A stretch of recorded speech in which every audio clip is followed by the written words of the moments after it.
स्वागत है और आप देख रहे हैं हिंदी न्यूज। मैं हूं आपके साथ अलका कश्यप। तो आइए आज बात करते हैं पाकिस्तान और कश्मीर के बीच में क्या चल रहा है। तो चलिए शुरू करते हैं आज की इस बुलेटिन को। क्या पाकिस्तान के कब्जे वाला कश्मीर यानी पीओके अब एक बड़े बदलाव की तरफ बढ़ रहा है? क्या आने वाले समय में पीओके को लेकर भारत कोई बड़ा कदम उठा सकता है, या फिर पाकिस्तान के कब्जे वाले इलाके में जिस तरह से विरोध प्रदर्शन बढ़ रहे हैं वह आने वाले किसी बड़े बदलाव का संकेत बनेगा या फिर नहीं? देखते हैं आज की इस वीडियो को। तो चलिए शुरू करते हैं फटाफट। इस वक्त की सबसे बड़ी खबर पाकिस्तान के कब्जे वाले कश्मीर यानी पीओके के सामने से आ रही है। पीओके में चुनाव की प्रक्रिया पूरी होने के बावजूद राजनीतिक संकट खत्म होता दिखाई नहीं दे रहा है। सड़कों पर हुए विरोध प्रदर्शन, सरकार और प्रदर्शनकारियों के बीच टकराव, चुनाव को लेकर उठे हैं बड़े बड़े सवाल और अब नई सरकार के सामने खड़ी हुई एक और चुनौती ने पूरे इलाके की राजनीति को गरमा दिया है। सबसे बड़ा सवाल तो यही है कि आखिर पीओके में इतना बड़ा विवाद शुरू कैसे हुआ। आइए पूरी कहानी को विस्तार से समझते हैं। पीओके में विवाद की शुरुआत कहां से हुई? पीओके में लंबे समय से बिजली की कीमत, आटे की कीमत और महंगाई और स्थानीय लोगों के अधिकारों को लेकर नाराजगी बनी हुई है। इसी नाराजगी के बीच ज्वाइंट आवामी एक्शन कमेटी यानी JAAC ने एक बड़े आंदोलन के रूप में सामने आई है। समिति ने केवल आर्थिक मुद्दे नहीं उठाए बल्कि राजनीतिक प्रतिनिधित्व और शासन व्यवस्था में बदलाव की मांग भी की है। इन मांगों में विधानसभा की उन 12 आरक्षित सीटों का मुद्दा भी प्रमुख था जो पाकिस्तान में रह रहे जम्मू कश्मीर के लिए निर्धारित है। JAAC का तर्क था पीओके के लोगों का प्रतिनिधित्व उन लोगों के जरिए नहीं होना चाहिए जो इस क्षेत्र में रहते ही नहीं हैं। यही मुद्दा धीरे धीरे बड़ा राजनीतिक विवाद बन गया। सरकार ने JAAC पर क्या कार्यवाही की? स्थिति बिगड़ने के बाद जून 2026 में पीओके सरकार ने JAAC को प्रतिबंधित संगठन घोषित कर दिया है। इसके बाद संगठन से जुड़े नेताओं और कार्यकर्ताओं पर कार्रवाई भी की गई और कई इलाकों में सुरक्षा व्यवस्था भी कड़ी कर दी गई है। लेकिन सरकार की कार्रवाई से आंदोलन खत्म नहीं हुआ। इसके बजाय कई जगहों पर प्रदर्शन और सुरक्षा बलों के साथ झड़पें भी देखने को मिली। कुछ घटनाओं में तो लोगों की मौत भी हुई। हालांकि यह एक महत्वपूर्ण बात समझना भी बहुत जरूरी है। प्रदर्शन के दौरान हुई मौतों की संख्या को लेकर सरकार और प्रदर्शनकारियों के दावों में काफी अंतर रहा है। इसीलिए किसी एक पक्ष के आंकड़े को अंतिम और प्रमाणित आंकड़ा बताना सही नहीं होगा। चुनाव के दौरान और बढ़ गया ये तनाव। पीओके में विधानसभा चुनाव ऐसे समय में हुए जब इलाके में पहले से ही तनाव बना हुआ था। चुनाव को कई चरणों में कराया गया।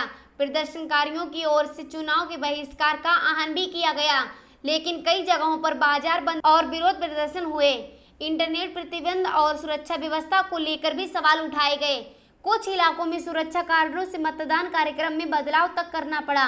यानी जिस चुनाव से पीओके में राजनीतिक स्थिरता आने की उम्मीद थी वही चुनाव विवाद और तनाव के बीच संपन्न हुआ।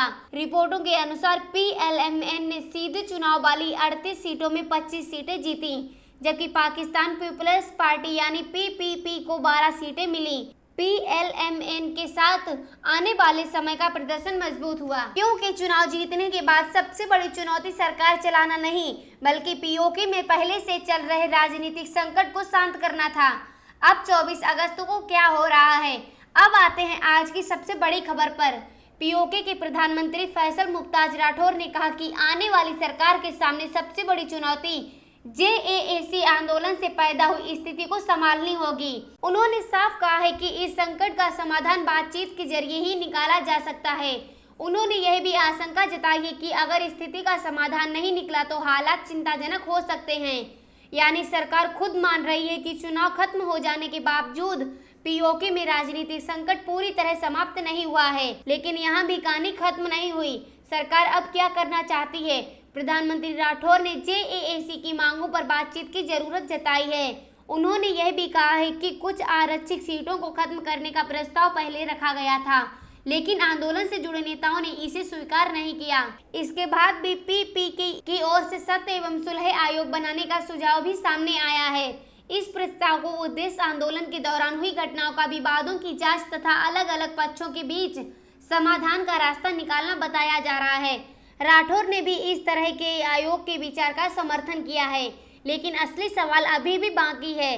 सबसे बड़ा सवाल यह है कि क्या केवल बातचीत से पीओके का संकट खत्म हो जाएगा, क्योंकि आंदोलन अब सिर्फ बिजली और आटे की कीमत तक सीमित नहीं रहा। इसके अंदर राजनीतिक प्रतिनिधित्व, स्थानीय अधिकार, शासन व्यवस्था और क्षेत्र जैसे बड़े मुद्दे भी शामिल हो चुके हैं। इसी वजह से पीओके का वर्तमान संकट केवल एक सामान्य राजनीतिक विवाद नहीं माना जा रहा है। खबर के अनुसार यह संकट लंबे समय से चले आ रहे हैं सवालों को सामने लेकर आया है। पाकिस्तान के लिए क्यों बढ़ रही हैं मुश्किलें? पीओके पाकिस्तान के लिए राजनीतिक और रणनीतिक रूप से बेहद संवेदनशील क्षेत्र है। ऐसे में अगर वहां लंबे समय तक राजनीतिक अस्थिरता बनी रहती है तो इसका असर पाकिस्तान की आंतरिक राजनीति पर भी पड़ सकता है। सबसे बड़ी चुनौती यह है कि सरकार आंदोलन को दबाने के बजाय अब राजनीतिक समाधान निकालने की कोशिश करें, क्योंकि लगातार टकराव की स्थिति बनी रही तो लोगों का असंतोष और बढ़ सकता है। क्या फिर से बड़ा आंदोलन हो सकता है? फिलहाल उपलब्ध ताजा रिपोर्टों के अनुसार यह कहना है कि 24 अगस्त को पीओके में फिर से उसी स्तर की बड़ी हिंसा शुरू हो चुकी है, लेकिन यह जरूर स्पष्ट है कि तनाव का राजनीतिक कारण अभी पूरी तरह खत्म नहीं हुआ। पीओके की नई सरकार के सामने अब सबसे बड़ी परीक्षा यह है कि वह जेएसी से बातचीत करती है या फिर लोगों की मांगों को और किस तरह संबोधित करती है। अगर बातचीत सफल होती है तो हालात धीरे धीरे सामान्य हो सकते हैं, लेकिन अगर बातचीत विफल होती है तो राजनीतिक विवाद दोबारा सड़कों पर पहुंचता है तो पीओके में एक और बड़ा संकट खड़ा हो सकता है। भारत के लिए इसका क्या मतलब है? पीओके और पाकिस्तान के बीच लंबे समय से चल रहे विवाद का हिस्सा है, इसीलिए पीओके में होने वाली बड़ी राजनीतिक घटना का असर केवल स्थानीय राजनीति तक सीमित नहीं रहता। भारत की भी नजर इस पूरी घटनाक्रम पर बनी हुई है। मिलते हैं देश और दुनिया की तमाम बड़ी खबरों के साथ, तब तक के लिए धन्यवाद।